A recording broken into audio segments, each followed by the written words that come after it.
মাথার মধ্যে কিছুই আয় না, তোমার আমার লাগবো। দেখেন হারুন ভাই, আমি ঢাকা থেকে এত সকালে আপনার বাড়িতে আসছি একটা কথা বলার জন্য। আমি আপনার কাছে অনুরোধ করতেছি হাত জোর করে, আপনি আমার বিয়ে করার এই স্বপ্ন বাদ দেন। বিয়ে করে স্বপ্ন বাদ দিবো? আচ্ছা, পাগল মেয়ে একটা। বিয়ের পর তোমার নিয়ে আমি কোথায় কোথায় হানিমুনে যাবো, কি কি করুম না করুম, কেমনে কেমনে তোমার ভালোবাসুম, তোমার আমি সুইমিং পুলের মধ্যে এক লগে, আর তুমি খাও বিয়ের স্বপ্ন বা। আপনার মতো বদমাইশের বিয়ে করার থেকে আমি বিষটা মরে যাবো। সি সি সি সি শোনা, হুম জামাই এইভাবে বদমাইশ বলতে নাই।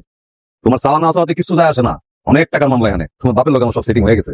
আজকে রাত্রেবেলায় আইতেছি, শেরানি পাগি কইরা আজকে তোমার আমার লাগবো। একটু কিছু বলেন। আমি ভাবছি কি করা যাবে। তুই কি বিয়ে করে আমার বাসা নিয়ে আসছিস? আমি আসল কথা বলছি তোমাকে। অনেক ছোঁয়া অনেক বলেছি তো, আমার ফার্স্ট ইয়ারে পড়ছে, আর ভার্সিটিতে আমার সাথে পরিচয়। ওর মধ্যে বিয়ে হওয়ার কারণে ও বাসা থেকে পালিয়েছে। এখন আমাদের তুমি ছাড়া কেউ নাই। আমাকে জানানোর পর আমি তোমার কাছে নিয়ে আসছি। আজকে রাতটা শুধু দেখে থাকবে, কালকে সকালে আমি হোস্টেলে নিয়ে যাবো, প্রমিস।